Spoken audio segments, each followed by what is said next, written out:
Today's guest is former Director of Economic and Business Policy for the Mayor of London, Head of Marketing of London, and Board Member of London Development Agency. He served as advisor to Member of the British Parliament and Member of the National Executive Committee of the British Labour Party, Ken Livingstone. He was a business consultant in Moscow. His main research areas are Chinese issues, the international economy, and globalization. John Ross writes for numerous academic and media outlets. Welcome to the bridge, John Ross. Pleased to be here. Before we get to some of the political conversations, I understand that you spend a lot of your time in Beijing, and I was curious, when was the first time you started coming to China? Well, there's two different issues. One is, when did I start writing about China? That was 32 years ago. The first time I came to China, however, was in 2005. So I had the slightly strange situation that I'd already written many articles on China's economy before I ever actually came to China. But the first actual physical time I came was 2005. Well, I want to ask you a couple more questions related to that. As an economist, actually just as a person, how did you notice China transforming from 2005 and the present day? Well, it's an incredible improvement in the lives of people. I mean, you can see it at numerous things, from physically, what people expect. In 2005, people were taking foreign holidays already by 2005, but they were quite excited about it. Now they're not so excited about taking foreign holidays because they do it all the time. And instead, they're taking their parents on foreign holidays, or just to take something which affected me a lot, because I have to spend a lot of time going between Shanghai and Beijing. I used to it used to take more or less almost all the day, because you had to fly, and you have to go to the airport, go through all the security, fly, then get to the airport, ages, etc. So basically it wasted the greater part of the day. Now I travel by high-speed train. It takes about just over 4.5 hours, and I lose almost no time, because it's like being in my office. I just get on the high-speed train, plug in my computer, log into the Wi-Fi, and I lose basically the time in the taxi going between my home and the station, because once I'm on the train, I can work as normal. So numerous types of assets. Or another thing, for example, e-payments. When I first went there, one paid cash. Now I'm a terribly old-fashioned person, because I'm a foreigner, so therefore I use cash. And as I sometimes have to transfer money between London and between Beijing and London, I have to go into the bank, and as my translator put it to me when we went there, she said, look at who's in the bank. The only people who are in the bank are old people and foreigners. Nobody needs to go in the bank. They just use their e-payment systems nowadays. So everything is extraordinarily changing. The banks used to be a big problem. There were long lines 10 years ago, so it's kind of nice that fewer people need to go there. You are a part of an organization called No Cold War. Could you tell us about that? What are you guys hoping to accomplish? Well, the way that we set up that was because we saw there was particularly under the Trump administration, although it was produced by more profound processes, of the United States taking a very aggressive international policy, which was really attempting to substitute the economic problems for the United States by aggressive policy towards China, and we thought this was extremely dangerous. And what we wanted to do was to get together everybody internationally who was against this. Now, there's quite a range of people who are against this for different reasons. Some are strong admirers of China. I am, for example, but some are not. Some are quite strong critics of China, but they don't want a Cold War, and with all sorts of views on those things. But the thing which united us was that it was extremely dangerous to have a Cold War with China, and unfortunately this view has been strongly confirmed, because the United States has, since we launched, has deepened its sanctions, has it got itself engaged in very provocative situations around Taiwan and in the South China Sea. And also, although it wasn't so directly connected with China, it is indirectly. Its expansion of NATO into Eastern Europe has created the biggest war in Europe since 1945.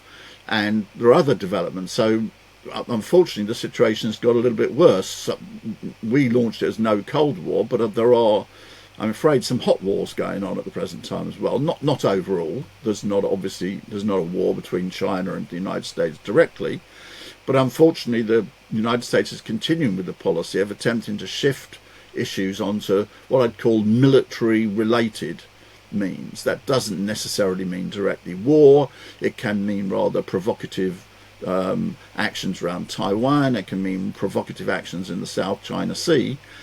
But because it finds itself in a situation where economically it's not doing terribly well compared to China, it very dangerously wants to shift this onto military-related issues. So we were very strongly against this, and that's why we launched it, and with a relatively wide range of people who've got different views actually as regards China, but they're all united that they're against this Cold War. If there's going to be competition between China and the United States, for example, economically, well, that's fine. It should be decided by peaceful competition. We shouldn't have all this saber rattling and dangerous activities. You recently co-wrote a book with authors John Foster, Deborah Vienazale, Vijay Prashad, entitled Washington's New Cold War, A Socialist Perspective. I think part one of my question is, are we already now in a kind of Cold War? Yes, think we are, unfortunately. I don't think that this should be codified, and I understand why some people don't want to codify it that way, but that is my honest judgment. That is, the United States is taking a series of coordinated actions, economically, politically, which are highly aggressive against China, and I think there are deep roots for this. If we look back at the situation in the United States, although the United States proclaims that its economy is doing fantastically well and so on and so forth, in reality it's not. Its growth rate is only just above 2% if you take a long-term average. China's growth rate is around 5%. That means China's economy is growing approximately 2.5 times as fast as the United States. And the United States is being left behind in a series of whole key new industries, most dramatically, of course, all those which are related to green energy transformation, which is something which is going to go on in the world for decades. And where the United States is lagging behind. And unfortunately, the United States, instead of readjusting its internal priorities, because it could still be a leader, it's still a very powerful economy, it could readjust itself, it could spend less on the military, it could have a less inefficient health service, which wastes tens of billions of dollars and so on. But instead of doing that, it instead resorts more to political heating things up, military-related issues such as the expansion of NATO, such as I mentioned already, its activities in the South China Sea, and therefore it's trying to compensate for its economy not doing very well, particularly compared to China, by various aggressive political and military-related actions, and this is very dangerous. I think that unfortunately humanity is going into a rather dangerous decade. I mean, some of the U.S. policies economically have included tariffs, sanctioning of different companies, trying to prevent, for example, the CHIPS Act, where the United States essentially tried to cut off China from certain kinds of microprocessors. Are these strategies working for the United States? Are they giving the United States the edge that it had hoped for? No, essentially, is the answer. I mean, you can see it, for example, let's take the example of Huawei. The United States, Huawei is the world's leading company in telecommunications. How do we know this? Actually, by the sanctions. If the United States could outcompete Huawei, it wouldn't need any sanctions. In that sense, the sanctions are a confession of economic defeat. But what does that mean? That damages other countries. In my own country, Huawei was a participant in the British telecommunications system, for many, many years.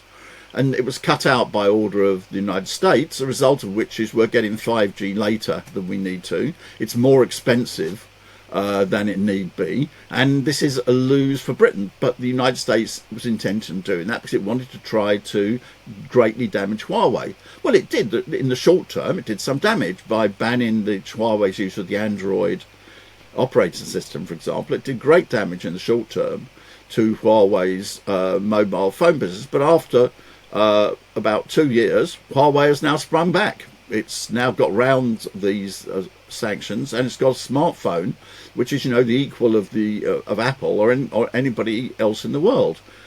And this is why the situation is rather dangerous. We could make a comparison to the old Cold War. That is the one with the Soviet Union. In the old Cold War, the Soviet Union was very militarily strong, essentially parity with the United States, but it was economically much less dynamic than the United States. Therefore, the strategy of the United States was to shift matters onto the economic competition. For example, Reagan's arms build-up in the 1980s, it wasn't actually intended to fight a war with the Soviet Union. It was intended to put great pressure on the Soviet economy. So therefore, in that situation, being economically strong but militarily not so dominant compared to its rival, the United States logically attempted to shift competition onto the economic sphere. In the new Cold War, if we want to call it that, the situation is exactly the reverse. That is, the United States economy is not dynamic. The Chinese economy is growing about 2.5 times as fast as the United States, but the US militarily is still very strong. It spends more than 9 times, it spends more than its next 9 competitors, or next 9 countries in the world combined. And therefore, the danger is that the United States attempts to shift issues onto the military terrain. Instead of wishing to move them onto economic competition, it attempts to switch them onto the military terrain. That's why things like the expansion of NATO, that's why the activities in the South China Sea, that's why so it's the AUKUS pact with Australia and other things. And this, therefore, is a very dangerous dynamic, because it will take, let's say, 10, 15 years in which the United States will still have military superiority, and there is therefore a temptation amongst certain circles in the United States to attempt to use this military superiority, which would result, of course, catastrophic consequences for humanity if they develop to their full extent. I mean, I guess that's kind of the next question, because during the Cold War, there was a great fear among everyone in the entire world, especially concentrated in the USSR and the West, of nuclear confrontation. Ultimately, I think mutually assured destruction kind of backed us down away from tensions. But what is at stake if the West, and maybe the G7, if we're looking at it that way, cannot de-escalate tensions with China? Well, what is at stake is first the internal situation within the Western economies. The United States could sort out its mess. It's the United States economy is really greatly hampered by two things. It spends far higher proportion of its economy on the military than any other country in the world, which is resources that's not being used for investment, and it has a grotesquely inefficient health service. It costs about 18% of GDP, and produces a lower life expectancy than any other advanced economy. This is a waste of huge amounts of probably about 5% of GDP. It wastes about 5% of GDP more spending than other comparable countries. Now, the United States, if it were rational, could decide to cut back on its military spending and get in place a public health service which was efficient like other countries. But of course, that would mean a big change in US policy. You would have to have a different foreign policy. You would have to have a less aggressive foreign policy, less reliant upon military things. And it would have to take on the vested interests in the United States, which prop up this absurdly inefficient health service. As long as it's not prepared to do that, then its economy is going to grow very slowly. And then the danger is that as it's not speeding up its own economy, and if it could speed up its own economy, nobody could protest. And anyway, nobody could do anything about it. You know, if it reorganized its economy and grew rapidly, there's nothing China or any other country could do to stop it. But instead, it attempts to slow down other countries. And whereas the United States speeding up its own economy is unobjectionable and it can't be stopped, the policy of the United States trying to slow down other economies by sanctions, technology boycotts, political pressure, or in the case, for example, of Germany, by trying to cut it off from its main energy supplier, which was Russia, this damages other economies greatly, and therefore this creates a great deal of tension in the world, because the other countries are not prepared to do that. Why should the Chinese people accept that they should be poorer? Because the United States is not prepared to reorganize its own economy to grow rationally. So this is therefore a source of great tension in the world. Therefore, but also, however, it brings the United States in conflict not only with countries like China, which is socialist, it brings it into conflict with pretty much any country which wants to pursue a policy of independent development. I mean, for example, Saudi Arabia has been brought into conflict with the United States on a number of issues. It's developed good relations with China. Saudi Arabia is a monarchy. It's not remotely pursuing a socialist policy. It just simply wants to develop itself. Or take Brazil. I thought President Lula put it very well. He said, when I'm in the United States, I don't ask what does the China think about this visit. And when I'm in China, I don't think what does the United States think about this visit. The job of the president of Brazil is not to be pro-China, to be pro-US. The job of the president of Brazil is to be pro-Brazil. But the United States, therefore, is in collision not only with a country such as China, but it's in increasing conflict with almost any country that wants to pursue independent development. That's why so many countries, for example, are joining the Belt and Road Initiative or express an interest in joining BRICS.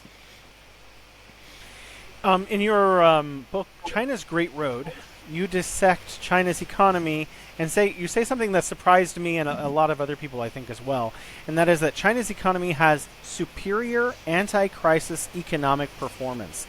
And after I read this, I was thinking about it, and it hasn't been until maybe like the early 1990s that China had anything that resembled even a minor crisis at all. And yet, periodically, the United States and the West at large go through these boom, bust, boom, bust. How is China's economy more resilient? Maybe even why? Well, I think let's not discuss a million theory. Let's take a real one, the latest really big crisis, which was the 2008 financial crisis. What happened there? What happened there was that there was a collapse in investment in the United States. If you look at what happens, the situation was ignited by the subprime mortgage crisis, but what it resulted was a huge fall in investment in the United States because companies were not prepared to invest under those prevailing economic conditions. The greater part of the decline in GDP came from the fall in investment. Now, what could the United States do about this? Well, not very much. I mean, the president could sort of send out a message saying, would you please invest some more and so on and so forth. He'd receive a polite reply back which disguised that what it was really saying was no, because it was not profitable to do so under those conditions. When China encountered the international effects of the 2008 crisis, that's not at all what happened. What happened was the Chinese state sector was instructed to invest. The banks didn't receive a letter saying, will you lend money? They received instructions about how much money they were going to lend. And as a result, China didn't have any decline in the economy during the whole of the international financial crisis. Actually, the most serious Western estimates of the situation are that China actually saved the world economy in that situation from a very deep international recession because of the strength of its crisis measures. And this is the strength of what China combines. China has, on the one hand, it has a private sector which is very dynamic. In fact, at the moment, there seems to be moaning going on from the West that it's cutthroat competition is taking place amongst the private sector. Well, I thought that's what private sectors were supposed to do. They were supposed to engage in cutthroat competition. So I'm not quite sure why people are complaining about it. But anyway, they are. But they're saying that, for example, amongst Chinese car makers, tremendous competition is taking place. Well, yes, sure, that it should be doing. But China combines that also with a state sector which can be used in an anti-cyclical way. That means if the economy is turning down, the investment in the state sector can be moved upwards to get the economy to accelerate. If the economy is overheating, as for example it was in 2007, inflation becoming a bit of a problem, then what can be happen to the investment carried out in the state sector can be reduced and the economy will cool down. Therefore, China doesn't have, unlike the Soviet Union, what I would call an administered economy. In the old Soviet economy, thousands and thousands of prices were controlled. It was illegal to sell a pencil at a different price in Moscow or in Vladivostok, which is thousands of kilometers away. China doesn't attempt to do that at all. It doesn't attempt to regulate all the detailed prices. But what it can do is it can use its large state sector to either boost the economy if it's turning down a little bit, or reduce this activity of the state sector if the economy is overheating. And by those means, it has very much stronger anti-crisis ability than any other economy. And this was shown particularly rapidly in 2008 in the financial crisis. It shows the fundamentally different character of China's economy to the one in the West. And as I wrote in the book, China's much greater anti-crisis capacity than in a Western economy. You've also said that China's economic performance was the, quote, greatest achievement in world history. Could you explain what you mean by that? Yes, I mean it as a very strictly objective statement. It's not being said, I'm writing in China to be polite to people. And I think in very serious matters, there's no virtue in exaggeration in any direction at all. There's no virtue in optimism. There's no virtue in pessimism. The only virtue is in realism. So let's look at the numbers. China has the fastest sustained economic growth in any major economy in the whole of human history. No other major economy since 1978, that is 46 years, has ever grown even nearly as fast over such a long period of time as China. So that's the first measure. But then look at the scale of China. If we take countries which at that time were the most rapidly growing in the world, we can see what their size were. Britain, when it had the Industrial Revolution, was a bit under 3% of the world's population. That was the first example of very rapid growth in economic history. The United States, after the Civil War, which was the next big example, was a bit over 3% of the world's population. The Soviet economy in 1929, with the first 5-year plan, was about 8% of the world's economy. But China, when it started to grow rapidly, was 18% of the world economy. So not merely did China grow more rapidly for a longer period of time than any other economy, but it was a hugely larger section of the world population than had ever experienced such rapid economic growth before. So the only way that you can characterize that is as the greatest economic achievement in human history. It's not praise, it's just a fact. One thing that comes up again and again, especially online, is people who are pro-capitalist, they attribute China's success to capitalism, and people who are pro-socialism, they attribute China's success to socialism. So a lot of people debate whether China is a socialist country or not. And I wanted to know, is China's economy booming for all of this period of time because its adoption as a Western liberal policies, or is it growing because it is Chinese with socialist characteristics? How would you characterize it? Well, if it was due to liberal capitalism, why is the United States not growing at 8 or 9% a year as it did during that China? I mean, the United States is growing at 2% a year. So or the Western economies are growing at 1% a year. So it's absurd to say that China's rapid growth is due to liberal capitalism, because the liberal capitalist economies aren't growing nearly as fast as China. The second feature is the one which I dealt with earlier on the question of the crisis, which is, no, China has a sector whereby the government can give instructions to it. Invest more, invest less, ramp up production. Don't ramp up production. That's the state sector. It's almost half of the investment in China is carried out by the state sector. No Western economy has that. It can't. If the United States decided that it was going to have a huge anti-crisis investment program, it hasn't got any state sector which could carry it out. So therefore, the structure of the Chinese economy is completely different to the structure of a Western economy. and the Western economies don't grow as fast because they've got such a different structure. So it's absurd to say that its growth is due to liberal capitalism, because the liberal capitalist economies aren't growing even remotely as fast. I mean, on that note, do you think it would be an interesting idea for, say, the UK, the US, or other Western economies to take up some SOEs, state-owned enterprises, and to develop in that way? Well, yes, I think that there is a strange logic in the Western criticism of China. They say there's unfair competition because China has this big state sector.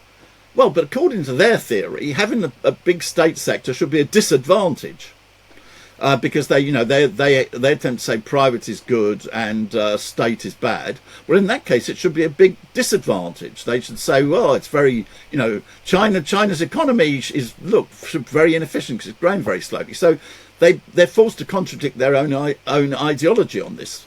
If it is the case that, yes, the logic would be, as China's economy is growing much faster than the Western economies, and China has a big state sector and the West doesn't, the logical conclusion would be that therefore what the United States and Europe need to rapidly develop is a big state sector of the economy. But of course that would overturn their ideology, so they're not prepared to do that. But put it another way, imagine you were a company, let's say Goldman Sachs, for example, which regularly puts out criticisms of China's economy on these lines, saying its economy doesn't have the same structure as the West. Of course, China's economy doesn't have the same structure as the West. If it had the same structure as the West, it would be growing as slowly as the West.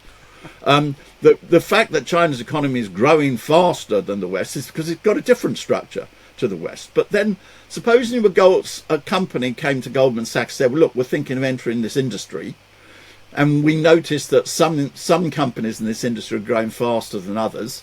Should we copy the fast-growing ones or the slow-growing ones? Well, and Goldman Sachs said, no, don't copy the fast-growing companies. You shouldn't do that. You should instead copy the slow-growing companies. Everyone would laugh at them just before they cancelled the contract with them. So this idea, therefore, that what you should be doing is copying the less rapidly growing economies is absolutely absurd. But they can't do it, because if they were to say, well, what the logic, which is therefore we need a big state sector, they'd have to overturn their whole ideology. So they're not going to do it. You mentioned that sometimes Western institutions they regularly put out publications saying that China's economy isn't doing so well, that it is slowing down, and there are certain individuals that I'm not going to say names who say China is on the verge of collapse.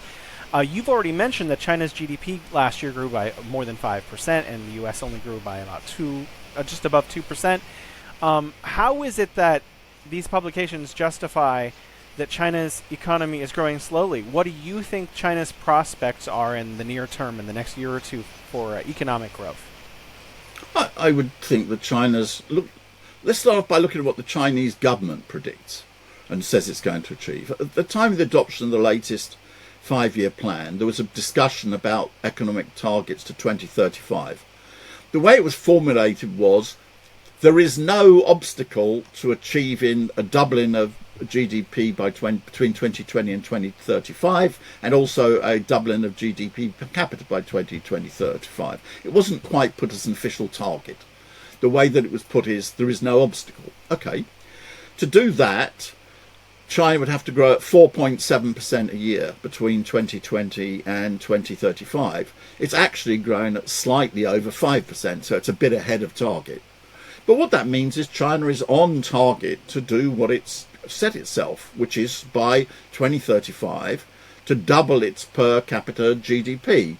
The US will grow instantly by less than half that on its present rate of growth. So therefore, sometimes people put fantasies. They say China's economy is growing very slowly. It's not growing because it's not growing at 9% or something. But China's not set a target of growing at 9%. China's economy now is very, very much bigger and much more advanced than it was in the past. It's set a target of growing at around 4.7% a year, and it's slightly ahead of that. And therefore, China is growing exactly on its target. The problem is, well, the Western people who write this, they don't actually listen to what China's say. They think we're allowed to tell China what its goals are, but instead it's much more sensible to read what China says its goals are. Then you'll get a more accurate idea of what's going to happen. I think around the world, especially among BRI countries, Belt and Road Initiative countries, everyone is looking to China's model to see what they can learn, how they can help other developing countries can follow a similar development path. What would you say to leaders in developing countries that they can learn from China's economic successes? Well, that would be a very big question. Fundamentally, China grows so fast because it's a socialist economy. Therefore, you can use all sorts of advantages of such an economy. It has a big state sector. It can build infrastructure. The importance of infrastructure is it allows much more division of labour and specialisation within the economy, which is more efficient. It's a supporter of globalization. That means it's using the advantages of foreign trade. It is rapidly developing its percentage of R&D in expenditure in the economy. That means that its intellectual strength and its innovation is growing greatly. It's rapidly skilling and educating its labour force, with enormous expansion of the university system, apprenticeship system, etc. So it's using all these different levers in order to develop very rapidly. If I wanted to be very technical, I could say it's using the advantages of division of labour or socialisation of labour. Now, only a socialist economy is capable of using all of these, but other countries can use some of them. For example, look at the ASEAN countries in Southeast Asia. Right? Okay. What's notable there? They have very high levels of investment, like China, and they're very open to foreign trade, like China. Therefore, they are rather rapidly growing economies. There are other economies doing the same thing. Bangladesh, for example, has had a long period of increase in trade, increase in investment in its economy. So they're able to use parts of the formula which made China successful. To be as successful as China, they would have to become socialist countries. If they're not prepared to do that, they won't do that, but they can use some aspects of what they learn from China. But they have to integrate it into their own system. Nobody can mechanically copy another country. If you mechanically copy another country, because every country is different, you can be guaranteed that you're going to fail. But what you can do is you can take some lessons from other countries and integrate it into a system. That's what China did. China has always pursued its own economic system, socialism with Chinese characteristics, as it calls it, but it's never believed that it has 100% of the truth in the world and can't learn anything from anybody else, and has integrated all sorts of good ideas into its system. So, therefore, these countries can copy, or learn from is a better word than copy, certain aspects of what China's doing, but they can't put them all together in the same way that China can, because they'd have to become socialist countries, and they're not prepared to do that. It's interesting that you put it that way, that no economy can duplicate another economy's success by copying it, because I think that's exactly what the IMF does when it tries to impose the Washington Consensus on its loan recipients, which brings us to our next question. What is the Belt and Road Initiative, and how is it different from the Paris Club, Club of Rome, the IMF, and other Western institutions which do similar financing? Well, the Belt and Road Initiative, I think, is best seen against what happened in the process of globalization after World War II. The United States promoted, up until Trump, let's say from 1945 until the Trump administration, promoted globalization. Now it doesn't promote globalization. But this was really concentrated in one area, which was reduction of tariffs.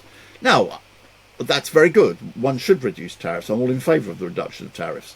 But that only gives you the potential to trade. It doesn't give you the reality. It removes barriers to trade. It doesn't give you the real ability to trade.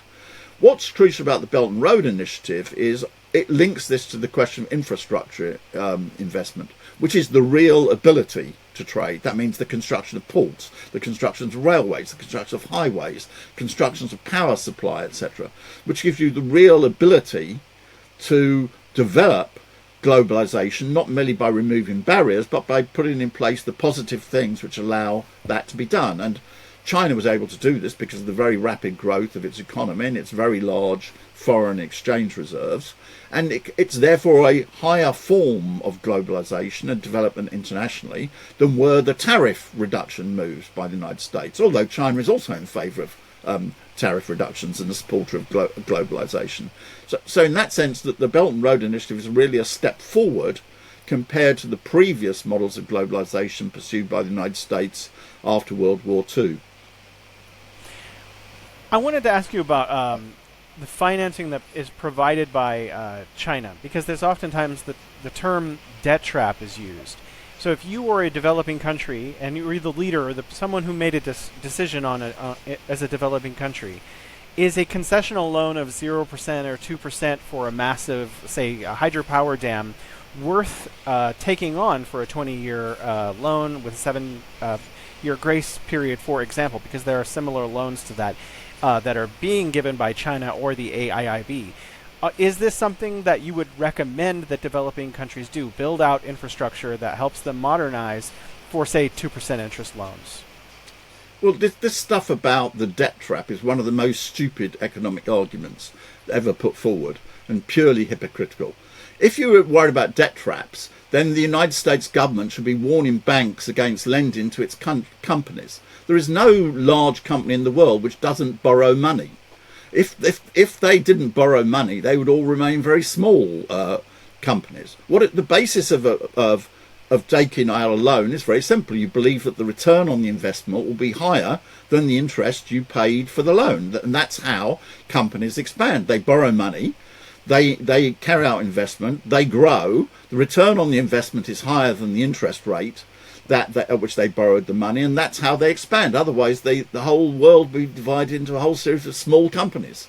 Therefore, this is absolute nonsense. And as I say, why is the President of the United States in this case not warning, saying, it's very dangerous, American banks, all this lending you'll carry out to American companies, you're luring them into a debt trap. It's complete rubbish. What is the situation is, of course, there is a problem, which is if you take out a loan in which the return is very negative, it doesn't reach the interest rate, then it was a bad loan. But the problem is not that in principle you took out a loan. The problem is that you had a bad judgment regarding what would be the return on the investment. So developing countries should do exactly what successful companies do.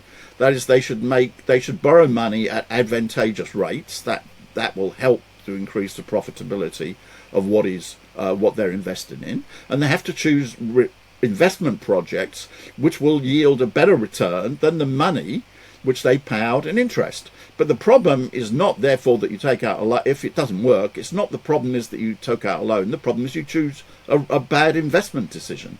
So this whole argument is absolute nonsense from beginning to end. I want to talk about foreign policy, because it seems like there's a political science paradigm in the West that, especially in the United States, that you have to come out on top, that you need to be the leader, that, we need to win at the cost of other countries. We need to be, the unipolar power in the world. And China's diplomacy, one of the pillars of their diplomacy has been this new concept, common future for humanity, or shared future for humanity.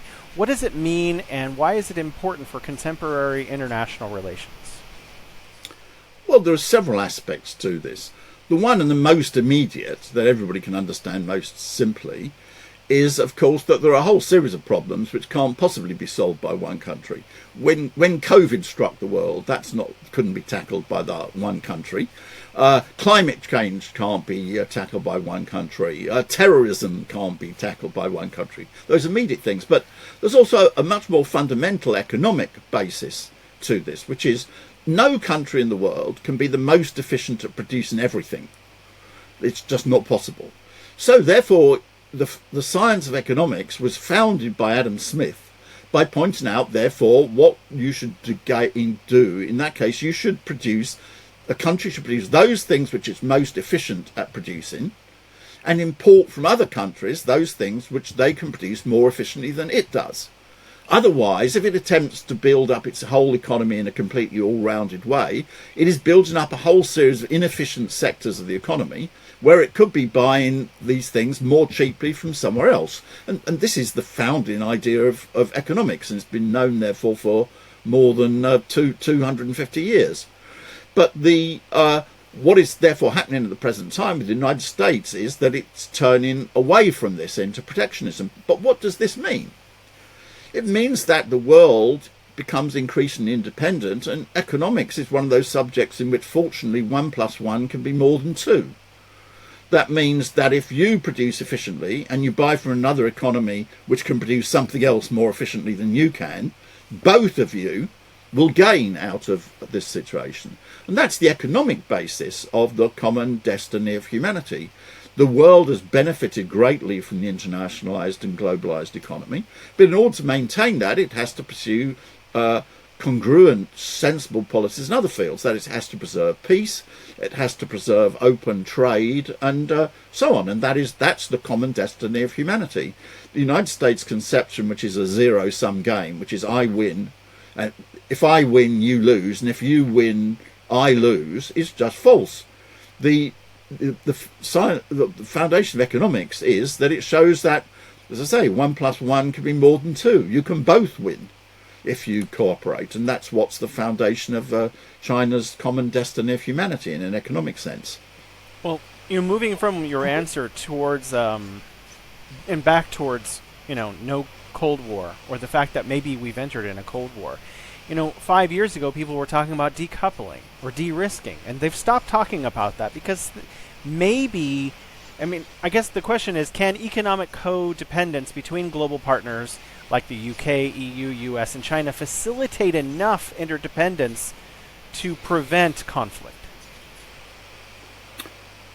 Not by itself, no. That depends upon countries pursuing sensible policies. People have got to understand this. One of the good things about China is that it explains to its population the reason that we are pursuing the policy of opening up since 1978 is because it's simultaneously in China's national interests. We will become more prosperous, live better, have national rejuvenation as a result of this. But it can be maintained as a long-term policy because it's also in the interests of other countries. Obviously, if China were pursuing a policy which was good for China but bad for other countries, well, then this wouldn't be stable. You wouldn't be able to maintain it over any long period of time. And China educates its population. Even it's fascinating when I go around ancient Chinese museums of ancient China. I was recently in China with my grandson, and we were visiting museums. The ones, for example, on the Silk Road. We're explaining, the way in which the interaction between China and Asia and Rome, that because they went as far as that, it benefited all the countries on this. So China systematically educates its population in this way, that this is a win-win situation. The United States, on the contrary, educates its population in another way, which is that if somebody else gains, we must lose. And in order for us to win, we've got to make sure that somebody else loses. And this is very dangerous and leads to all sorts of things in the United States, because it leads to aggressive positions, it leads to xenophobia, and it could also lead to very damaging miscalculations regarding what's going to happen in the world. So this type of thing is very dangerous. So no, the economy is a basis for this. But you also have to have the politics and the education of the population, which is in line with this. And China does this, and I'm afraid the United States in particular doesn't. It seems like there's a new discussion going on, and people are talking past one another. In the United States, if they see the world as the United States as a unipolar power, and China as challenging it. But if you look, when I look around the world and I look at discourse, most of the other countries in the world are saying we've entered into a multipolar world, and there are numerous powers around the world all expressing their own interests at the same time. I guess the question is, how important is the U.S.-China relationship? What is at stake, and is it really dipolar, unipolar, or multipolar? I think it's the United States cutting itself off from the main trend which is taking place in the world. Most of the world is not interested in protectionism. Most of the world is not interested in decoupling. Most of the world, the majority of humanity, is interested in getting on with its own economic development. And fortunately, we may say that particularly in the global south, it's doing rather well. I mean, China is the most rapidly growing economy, but fortunately, other economies are growing rapidly. India's growing rapidly, Indonesia's growing rapidly, Turkey's growing rapidly, Vietnam's growing rapidly, Bangladesh is growing rapidly. We're in a situation in which, fortunately, this international economy is leading to the global south countries, which contain the overwhelming majority. I mean, 85% of the world's population lives in what is called the global south, that is the developing countries. They're getting on with growing much faster than the United States or Western Europe at the present time. But the United States is turning in on itself, turning to protectionism. It's trying to impose this protectionism policies on Western Europe and on Japan. And really the world is divided into two camps. One group is getting on with globalization. This is China, but it includes, as I've said, a lot of other countries as well as of China. And they're in what you might call, they're in the fast track of economic development. That's what the facts show. And then there is the United States and Europe, which is in the slow track. It's turning in on itself and growing slowly. You've just got to look at the growth rates between the countries. If you look at the rapidly growing global south countries, they're putting in growth rates 4%, 5%, 6%. The United States is 2% and Europe's 1%. So really what is happening is I see the world as divided into two camps. A fast lane, which includes China and a lot of the big global south economies, and a slow lane, which consists of the United States and Europe. And this is based on their different attitudes towards globalization. You're a specialist in economics, and my profession is asking questions. I like to ask a lot of the guests I have on, what are the right questions? What questions should we be asking? The key question that we should be asking is what is in the interest of humanity? Because don't forget that we're in a situation in which the great majority of the world doesn't live in the United States. 95% doesn't. But incidentally, more than 80% of the world's population doesn't live in China either. And almost 80% of the world's population doesn't live in either of them. Therefore, the country which is going to most benefit the world is going to be the country whose policies are in line with the interests of the rest of the world. What do most countries want to get on with? They don't want to get on with deciding between the United States and China. They want to get on with improving the conditions of their people. That means economic growth, solving common problems such as climate change, and so on. And therefore, they don't start off by, are we pro-China or pro-United States? They're pro themselves. But then they find out whose policy most aligns with theirs. Is it, for example, China, which is promoting globalization, green development, the Belt and Road Initiative? Or is it the United States, which is attempting to impose tariff barriers? And they decide we don't want to go on with this tariff barrier stuff. It's not in our interests. And that is what will secure the step forward for each country, because it's how much each country corresponds not only to its own national interests, but the interests of the whole of humanity that will decide what is the outcome of the situation. And we will also decide many other issues, such as whether we're going to, preserve world peace or not. So I thought that for example, when Xi Jinping became the General Secretary of the CPC, I was very struck by a remark in his first press conference, which he did. He said, what we're aiming to do is the national rejuvenation of China, and so that China can make greater contributions to humanity. That was put exactly correctly. That was his job. His job was to do both. And the interest of the Chinese people was served because the interest of China were aligned with the interests of humanity. There was no contradiction between its national interests and the interests of humanity. The United States acts in a way that it sees a contradiction between its interests and the interests of humanity. And most of humanity will take up its position in regard to what's in their interests, not in what is the interests of either China or the United States. In terms of the West or the G7, in terms of the U.S. and its allies and China, what do you see as most key in terms of enhancing international relations, diplomatic relations, economic relations, to move us out of this kind of Cold War that we're in and towards a better path? Well, I would like to say the G7 leadership, which really means the United States, showing sense. But unfortunately, I don't think that's the way it's going to work. What I think is going to be change the situation is China's success and the fact of China continuing down its policy of the common destiny of humanity.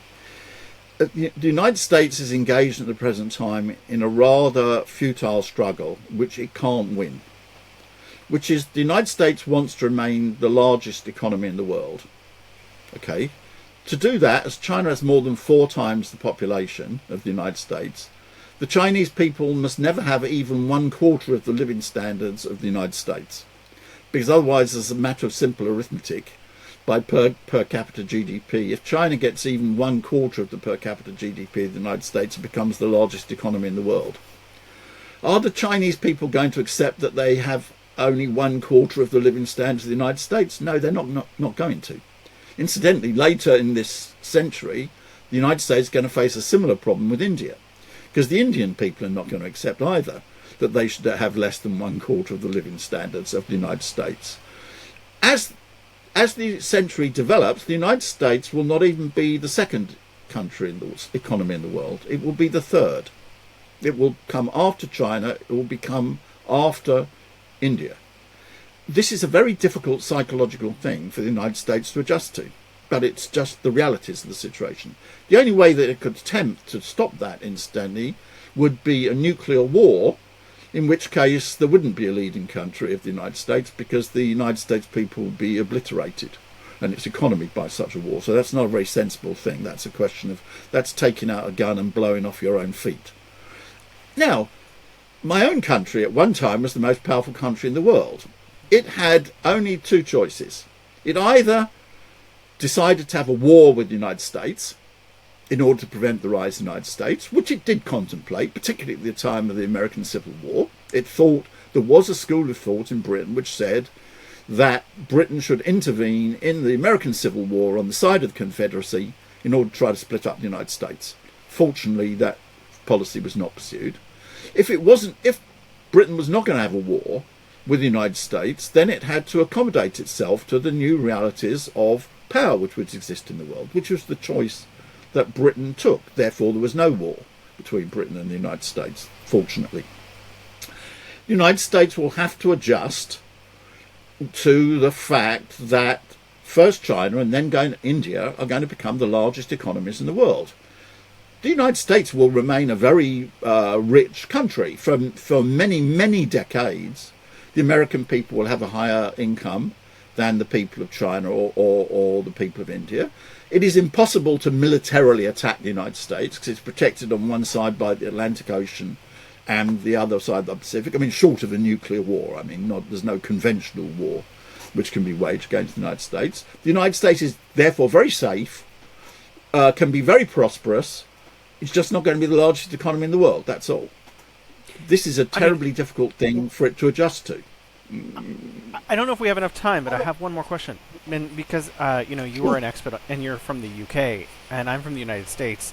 Winston Churchill, after World War II, came to the United States, and he went on a speaking tour at universities across the United States, convincing American intellectuals that we had a common tongue and we made common allies. And, it was because of that, in part, that the US and the UK became natural allies, and the UK was able to preserve its prestige in the world up until now. Do you think the United States could have a similar, friendship with China in the new developing world order? Well, I would hope so, but it will be a very difficult choice for the United States. I mean, the United States became the world's largest economy in about 1880. Therefore, there is nobody in the world alive who has ever lived in a world in which the United States was not the world's biggest economy. It's not going to be really rather soon. And it's, as I said, by we get into the second half of this century, it's not even going to be number 2, it's going to be number 3. That is an incredible psychological change for the American people. In Britain, they had discussions about what to do. There was a very, as I say, at the time of the American Civil War, there were a group of people who thought this is a good opportunity to defeat the United States, so we should intervene on the side of the Confederacy in order to damage the United States. That was the policy. That was overruled. Once it was overruled, then Britain gradually adjusted to a situation in which the United States was the world's most powerful country. Not all of the policies that it pursued in that were very sensible, in my opinion, but nevertheless, we didn't have a war. And this is a big ask for the American people. And unfortunately, at the present time, they're being told things which are not true.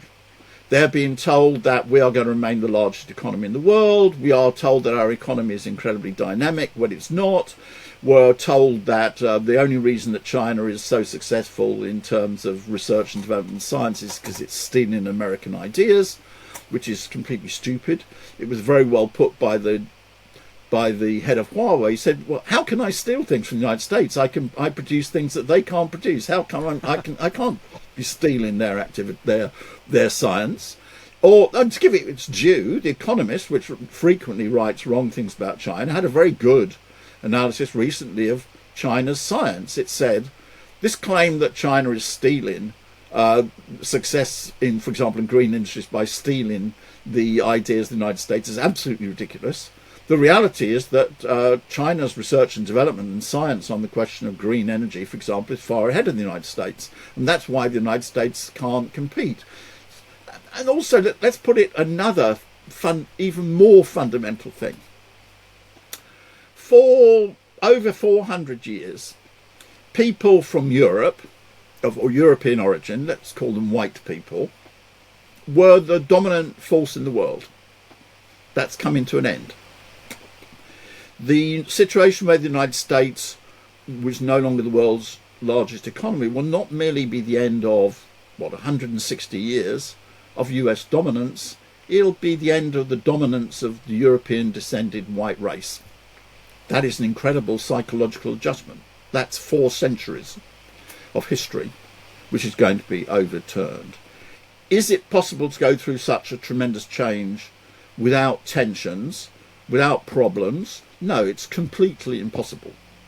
That what we have to want it to go through is that it can go through this without a war, which would destroy the basis of human civilization and could destroy humanity itself. That's exactly why I put my activities into No Cold War, because this is the biggest challenge which confronts humanity in the coming decades. Wow. Well, that's very serious, and I appreciate that you taking it on with the gravitas that you have. Thank you so much for your time, John Ross. Thank you very much indeed.